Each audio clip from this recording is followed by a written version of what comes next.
annexation of the occupied territory and its intention for the occupation to be permanent has been widely recognised and condemned by the United Nations. I offer 5 examples, but I stress that these are merely illustrative, and they are very far from exhaustive. First, literally dozens of General Assembly resolutions from the early 1970s onwards have expressly referred to and condemned Israel's, quote, annexation of the occupied territory. Examples of those resolutions, which span a period of more than half a century, are listed in Guyana's written statement.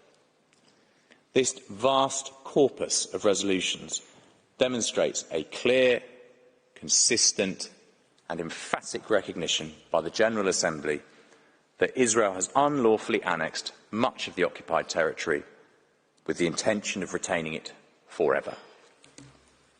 Second, multiple resolutions of the Security Council between 1968 and 2016 expressly recalled the prohibition on acquisition of territory by force and condemned Israel's annexation and settlement of Palestinian territory on that basis. Examples of those resolutions are also listed in Guyana's written statement.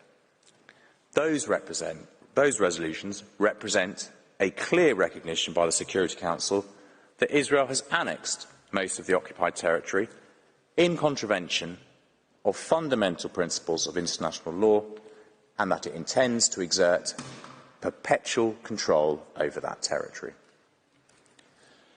Third, successive Secretaries-General of the United Nations have also repeatedly described and condemned Israel's annexation of Palestinian territory in official published reports.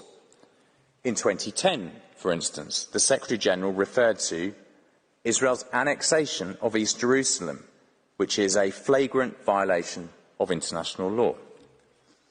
In 2015, the Secretary-General reported to the General Assembly that, quote, in the West Bank, the establishment and maintenance of the settlements amount to a slow but steady annexation of the occupied Palestinian territory. Similar statements are once again cited in Guyana's written statement. Fourth, the UN's Independent International Commission of Inquiry has also concluded that Israel has illegally annexed much of the West Bank and intends the occupation to be permanent. In its September 2022 report, the Independent Commission concluded that, quote, Israel treats the occupation as a permanent fixture and has, for all intents and purposes, annexed parts of the West Bank. The report went on to describe Israel's settlement enterprise as the principal means used by Israel to create irreversible facts on the ground to support its permanent occupation. The Commission added that statements made by Israeli officials provide further evidence that Israel intends the occupation to be permanent. Fifth, successive UN special rapporteurs have similarly concluded that Israel has annexed the occupied territory. In 2021, for instance, the Special Rapporteur reported that Israel's occupation has become indistinguishable from annexation. He highlighted the de jure annexation plans made by Israel, and he cited the plentiful evidence that Israeli policies and practices are designed to pursue a strategy of de facto annexation and permanent control over the Palestinian territory.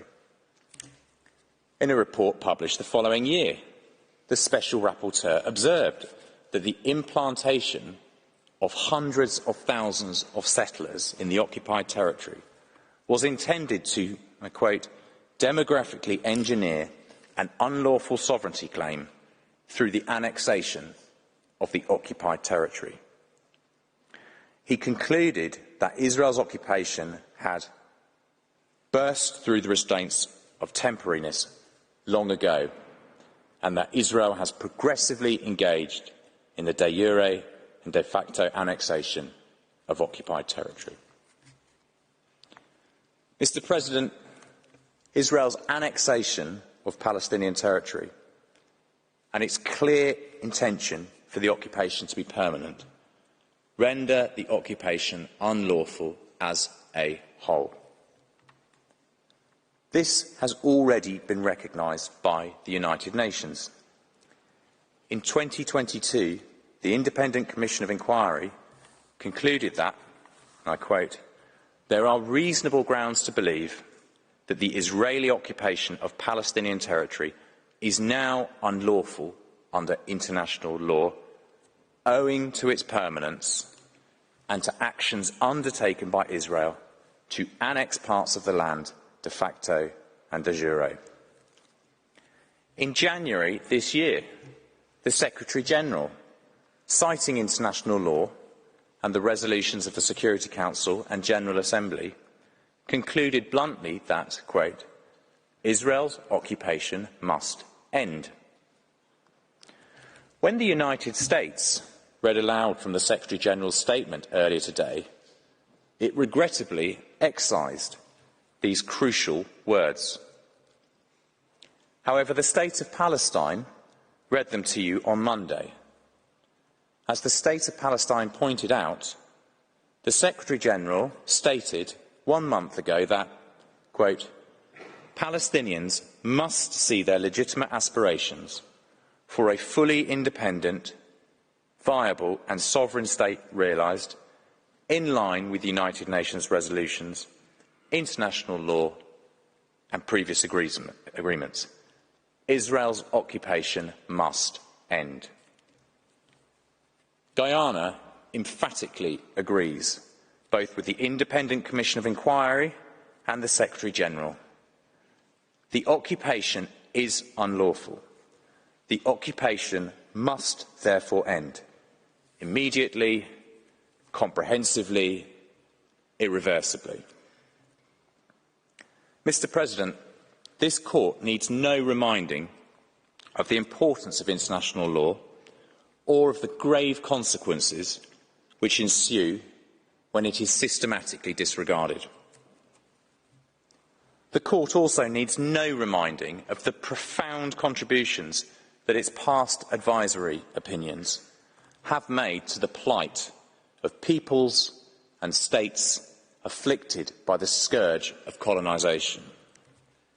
For many, many years, Israel has chosen to place its own expansionist interests above the duty to respect international law, including Jus Cogens norms and the UN Charter. The result of that deliberate defiance of international law has been decades of dispossession, oppression and injustice for the State of Palestine and the Palestinian people, who have been systematically deprived of their fundamental right of self-determination.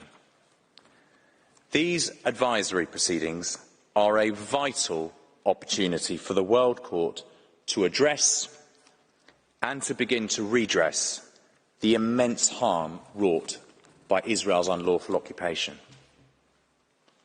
With international law as its bedrock and justice as its guide, an advisory opinion from the Court will provide a lodestar for the United Nations and all of its member states to chart a course which reverses that dispossession, which relieves that oppression and which remedies that injustice.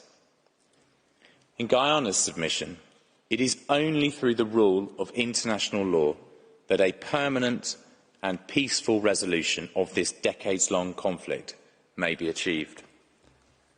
An authoritative exposition of international law, including a determination by the Court that the occupation is illegal as a whole and must be brought to an immediate end, will serve the ends of justice, will vindicate the rule of international law, and will provide the basis for a just, comprehensive and lasting peace.